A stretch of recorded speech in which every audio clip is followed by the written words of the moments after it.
Hello' student, কেনে আছা তোমালোক? আশা কৰো সকলো ভালে আছা। আজি তোমালোকলৈ লৈ আনিছো নৱম শ্ৰেণীৰ অসমীয়া পাঠ্যপুথিৰ অন্তৰ্গত অন্যৰ প্ৰতি ব্যৱহাৰ নামৰ পাঠটি, যিটো পাঠ সত্যনাথ বৰাদেৱে ৰচনা কৰিছিল। এই পাঠটিৰ পাঠভিত্তিক প্ৰশ্ন উত্তৰসমূহটো লৈ আনিছোৱে। তাৰ লগতে পাঠৰ ভিতৰৰ যিখিনি সম্ভাৱ্য বা পৰীক্ষাত আহিব পৰা প্ৰশ্ন আছে, সেই প্ৰশ্নবিলাক আমি বাছি বাছি প্ৰস্তুত কৰি তাৰ উত্তৰসমূহো তোমালোকলৈ যোগাৰ কৰি আনিছো। সেই ছাত্ৰ ছাত্ৰীসকল, তোমালোকে ভিডিঅ'টো অলপো স্কিপ নকৰি প্ৰথমৰ পৰা শেষলৈকে চোৱা আৰু সম্ভাৱ্য প্ৰশ্ন উত্তৰবিলাক বিশেষভাৱে তোমালোকৰ প্ৰয়োজন হ'ব। কাৰণ আজিকালি পাঠৰ ভিতৰৰ পৰা বেছি প্ৰশ্নসমূহ কাটা দেখা যায়। সেইকাৰণে আহা, দেৰি নকৰি আজি আমাৰ প্ৰশ্ন উত্তৰ শিতানলৈ আগবাঢ়ো। পাঠভিত্তিক প্ৰশ্ন উত্তৰৰ ভাৱ বিষয়ৰ 1 নম্বৰৰ পদ আছে, সাৰথি পুথিখন কাৰ ৰচনা? সাৰথি পুথিখন সত্যনাথ বৰাৰ ৰচনা। খ. কি নজনাৰ নিমিত্তে বহুত মানুহে জীৱনত নানাবিধ উপদ্ৰৱ ভুগিবলৈ পায়? উত্তৰ: সমাজত কাৰ লগত কেনেকুৱা ব্যৱহাৰ কৰিলে বা কেনেকৈ চলিলে সুখে সন্তোষে কাল নিয়াব পাৰি, তাক নজনাৰ নিমিত্তে বহুত মানুহে জীৱনত নানাবিধ উপদ্ৰৱ ভুগিবলৈ পায়। গ. কোনটো শ্ৰেণীৰ মানুহৰ শত্ৰু সৰহ? উত্তৰ: ভৱিষ্যত নুগুনি মানুহৰ লগত কেটেৰা মাৰি কথা কোৱা নিৰ্বোধ খিংখিঙীয়া মানুহৰ শত্ৰু সৰহ। ঘ. সজ ব্যৱহাৰৰ অনুপান কি? উত্তৰ: নম্ৰতা সজ ব্যৱহাৰৰ অনুপান। উঙ. মনত অহংকাৰ ৰাখি মুখত নম্ৰ হলে মানুহক কি কৰা হয়?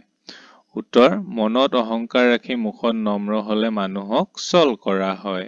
প্ৰথম এই শ্ৰেণীৰ মানুহৰ স্বভাৱ নিচেই পাতল। ইয়াত কোনটো শ্ৰেণীৰ মানুহৰ কথা কোৱা হৈছে? এই শ্ৰেণীৰ মানুহৰ স্বভাৱ নিচেই পাতল। ইয়াত সেইটো শ্ৰেণীৰ মানুহৰ কথা কোৱা হৈছে যিসকলে লগৰ লগৰীয়াক হহুৱাবলৈ লোকৰ গুপ্ত কথা সদৰি কৰে। দ্বিতীয় কাৰ লগত সম্বন্ধ ৰাখিলে সততাক প্ৰশ্ৰয় দিয়া হয়? উত্তৰ: সঠৰ লগত সম্বন্ধ ৰাখিলে সততাক প্ৰশ্ৰয় দিয়া হয়। বৰ্গীয় জ বহল ব্যাকৰণ পুথিখন কাৰ ৰচনা? উত্তৰ: বহল ব্যাকৰণ পুথিখন সত্যনাথ বৰাৰ ৰচনা। 2 নম্বৰ চমুকৈ বুজাই লিখা। ক. ব্যৱহাৰ প্ৰণালীক সামান্য কথা বুলি কিয় উল্লাই কৰিব নোৱাৰি? উত্তৰ: মানুহ সামাজিক প্ৰাণী। সমাজ পাতি বাস কৰোঁতে বিভিন্ন মানুহৰ সৈতে নানা সম্বন্ধত বান্ধ খাই থকা যায়। এই সম্বন্ধবোৰৰ স্থায়িত্ব নিৰ্ভৰ কৰে মানুহৰ ব্যৱহাৰৰ ওপৰত। কাৰ লগত কেনেকুৱা ব্যৱহাৰ কৰিলে জীৱন সুখকৰ হয়, সেই কথা সমাজৰ প্ৰত্যেক মানুহে জনা উচিত। তাক নজনাৰ বাবে মানুহে নানা ধৰণৰ দুখ কষ্ট ভুগিব লগা হয়। সাধাৰণতে সজ চৰিত্ৰৰ লোকৰ ব্যৱহাৰো সজ হয় বুলি ভবা যায় যদিও বাস্তৱ জীৱনত দেখা যায় যে অনেক চৰিত্ৰৱান মানুহ ব্যৱহাৰৰ দোষত আনৰ হিংসা গৰিহণাৰ পাত্ৰ হয়। আকৌ অনেক কপটীয়া চলাহী মানুহো ব্যৱহাৰৰ গুণত সকলোৰে আদৰৰ পাত্ৰ হয়। সেয়ে ব্যৱহাৰ প্ৰণালীক সামান্য কথা বুলি উল্লাই কৰিব নোৱাৰি। বিনয় ভাৱত দান কৰিব লাগে বুলি জ্ঞানীসকলে কিয় কৈছে? উত্তৰ: দান মানে হৈছে কাৰোবাৰ উপকাৰৰ বাবে কিবা দিয়া। মনত কপটতা ৰাখি কাৰোবাক কিবা দান কৰিলে একো ফল পোৱা নাযায়। কিয়নো কপট আচৰণ বা চিন্তাই মানুহৰ ওপৰত নেতিবাচক প্ৰভাৱ পেলায়। দানো তেতিয়া অশুভ বুলি ভাবি সন্দেহৰ চকুৰে চায়। যদি কাৰো উপকাৰেই নহয় তেন্তে দান কৰাটো অনৰ্থক। সেয়ে জ্ঞানী লোকে বিনয় ভাৱত দান কৰিবলৈ কৈছে।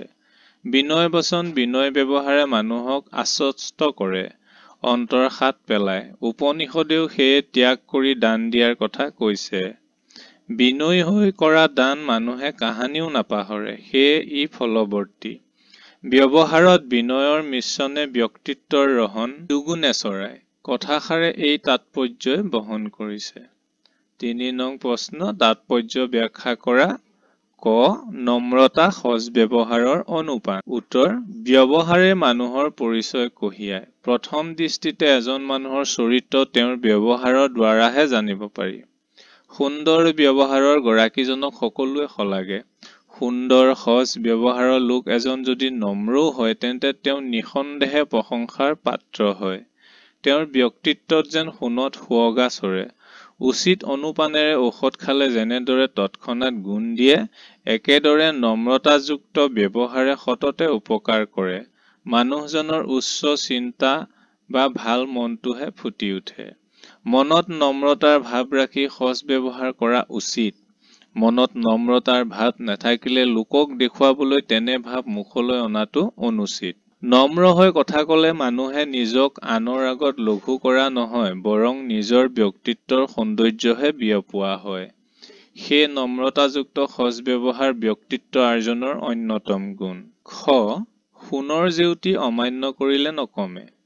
উত্তৰ: সোণ উজ্জ্বল ধাতু। সোণৰ লক্ষণেই হৈছে জিলিকি থকা। মানুহে পেলাই থলেও তাৰ উজ্জ্বলতা বা জেউতি নকমে। ব্যৱহাৰ নহলেও বা নকৰিলেও ধাতুৱে তাৰ মূল চৰিত্ৰ নেৰে। একেদৰে সন্মান মনৰ বস্তু। যিগৰাকী সন্মান পাবৰ যোগ্য তেওঁ মান্যৱন্ত। তেওঁক দেখুৱাই সন্মান নকৰিলেও যি কাম বা কৃতিত্বৰ বাবে তেওঁ সন্মান পাবৰ যোগ্য সেয়া নোহোৱা হৈ নাযায়। তেওঁ যি গুণেৰে গুণী, কোনোবাই স্বীকৃতি নিদিলেও সেয়া লুপ্ত নহয়। মানুহৰ চৰিত্ৰ কাৰোবাৰ স্বীকৃতিৰ ওপৰত গঢ়ি নুঠে। যিকোনো ভাল চিন্তা বা কৰ্মৰ মূল্য কোনোবাই অমান্য কৰিলেই নকমে। কিয়নো সজ কথা, সজ চিন্তা, সজ কৰ্ম সদায় অমূল্য। যিদৰে সোণৰ জেউতি চৰোৱা গুণটো আৱশ্যম্ভাৱী, তেনেদৰে মান্যৱন্তৰ মানুহ অমান্য কৰি কমাব নোৱাৰি। মান্যৱন্তক অপমান কৰিব খোজাজনৰ কাৰ্যৰ দ্বাৰা নিজস্ব দুৰ্বলতাহে প্ৰকাশ পায়। এইটোৱে আছিল সোণৰ জেউতি অমান্য কৰিলে নকমেৰ তাৎপৰ্য। ভাষা বিষয়ক 4 নম্বৰত বিপৰীত শব্দ লিখিবলৈ দিছে। উত্তৰখিনি মই কৈ গৈছো। সুখ বিপৰীত দুখ, সন্তোষ অসন্তোষ, সজ সৎ, চৰিত্ৰৱন্ত চৰিত্ৰহীন, কপটীয়া পৰোপকাৰী, মিঠা তিতা, বিনয় উদ্ধতালি, নম্ৰতা সঠতা, লঘু গুৰু, উচ্চ নীচ, নিন্দা প্ৰশংসা, গুপ্ত ব্যক্ত বা প্ৰহী, দুখ গুণ গহীন চেলেপু, আদ্যৱন্ত দৰিদ্ৰ। বাক্য ৰচনা কৰাত দিছে চকুৰ কুটা আৰু পেটত কথা ৰাখ। এই বাক্য ৰচনা দুটা মই মোৰ মতে লিখি দিছো, তোমালোকে নিজৰ মতেও বনাই লিখিব পাৰা। এতিয়া আহিছো মূল বিষয় অতিৰিক্ত প্ৰশ্ন উত্তৰ, অৰ্থাৎ সম্ভাৱ্য প্ৰশ্ন উত্তৰখিনি। পাঠৰ ভিতৰৰ পৰা যিখিনি আমি বনাইছো সেই প্ৰশ্ন উত্তৰখিনি তোমালোকলৈ আগবঢ়াইছো। এই প্ৰশ্নখিনি ভালকৈ বহীত লিখি থবা, কাৰণ এইখিনি প্ৰশ্ন বেলেগত নাপাবও পাৰা। অতি চমু প্ৰশ্ন উত্তৰ। 1. ব্যৱহাৰ প্ৰণালীৰ ঘাইমন্ত্ৰ কি? উত্তৰ: ব্যৱহাৰ প্ৰণালীৰ ঘাইমন্ত্ৰ হ'ল মিঠা মাত। 2. কিহৰ দোষত অনেক চৰিত্ৰৱন্ত মানুহেও হিংসা আৰু গৰিহণাৰ ভাজন হয়? উত্তৰ: ব্যৱহাৰৰ দোষত অনেক চৰিত্ৰৱন্ত মানুহেও হিংসা আৰু গৰিহণাৰ ভাজন হয়। 3. মিঠা মাতৰ গুণত কি হ'ব পাৰি? উত্তৰ: মিঠা মাতৰ গুণত স্বভাৱত বহুত দোষ থাকিলেও সৰবৰাহী হ'ব পাৰি। 4. কোনবোৰ মানুহে ভৱিষ্যত নুগুনি কেটেৰা মাৰি মানুহৰ লগত কথা কয়? উত্তৰ: নিৰ্বোধ আৰু খিংখিঙীয়া মানুহে ভৱিষ্যত নুগুনি কেটেৰা মাৰি মানুহৰ লগত কথা কয়। 5. কিহৰ দোষত মানুহ সকলোৰে চকুৰ কুটা যেন হৈ পৰে? উত্তৰ: কঠুৱা মাতৰ দোষত মানুহ সকলোৰে চকুৰ কুটা যেন হৈ পৰে। 6. মানুহৰ গাত লক্ষ্য গুণ থাকিলেও কিহে সেইবোৰ ঢাকি পেলায়? উত্তৰ: মানুহৰ গাত লক্ষ্য গুণ থাকিলেও অকল তিতা মাতেই সকলোকে ঢাকি পেলায়। 7. কোনবোৰ কথা মানুহৰ কাণত কাঁড় ফুটা দি ফুটে? উত্তৰ: দম্ভালি কথা মানুহৰ কাণত কাঁড় ফুটা দি ফুটে। 8. সন্মুখত প্ৰশংসা কৰাটো কাৰ স্বভাৱ? উত্তৰ: সন্মুখত প্ৰশংসা কৰাটো চাটুকাৰৰ স্বভাৱ। 9. সকলোৰে সৈতে মিলেৰে থাকিবলৈ আনৰ কি কথা লুকুৱাই ৰাখিব জানিব লাগে?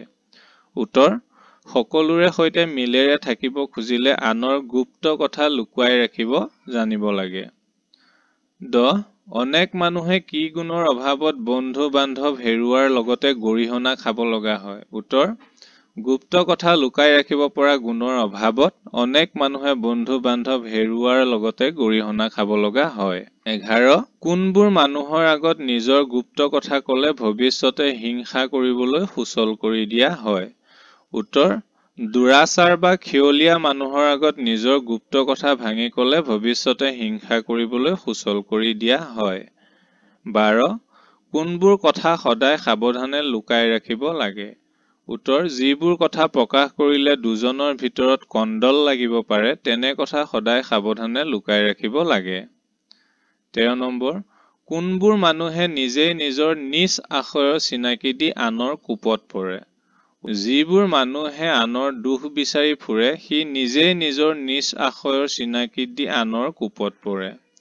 14. কোনবোৰ কথা আনৰ কাণত বিহ যেন লাগে? উত্তৰ নিজৰ মুখত নিজৰ গুণৰ কথা আনৰ কাণত বিহ যেন লাগে।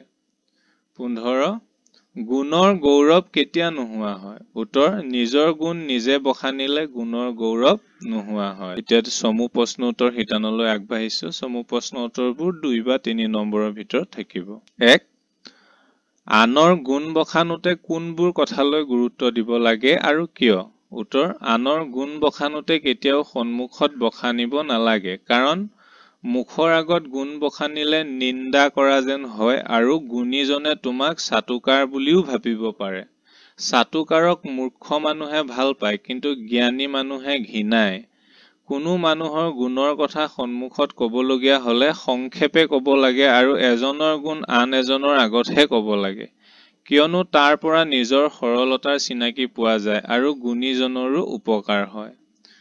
2 নম্বৰ মানুহৰ সৰু মনৰ পৰিচয় ক'ৰ পৰা পোৱা যায়? উত্তৰ সংসাৰত মানুহৰ অৱস্থা সদায় সমানে নাথাকে। একেজন মানুহকে আদ্যৱন্ত অৱস্থাত মান দেখুৱাই দৰিদ্ৰ অৱস্থাত অমান্য কৰাটো উচিত নহয়। অৰ্থাৎ লোকৰ সুদিনত সৎকাৰ কৰি দুৰ্দিনত ইটিকিং কৰা স্বভাৱৰ পৰাই মানুহৰ সৰু মনৰ পৰিচয় পোৱা যায়। 3 কেনেকৈ সকলোৰে সজাতি হ'ব পাৰি? উত্তৰ আনৰ গুপ্ত কথা লুকাই ৰখাৰ লগতে যি কথা প্ৰকাশ কৰিলে দুজনৰ মাজত কণ্ডল লাগিব পাৰে, তেনে কথা সাৱধানে লুকাই ৰাখিব পাৰিলে সকলোৰে সজাতি হ'ব পাৰি। 4 বিশেষ প্ৰয়োজন নাথাকিলে আনৰ আগত নিজৰ কথা কিয় সৰহকৈ ক'ব নালাগে?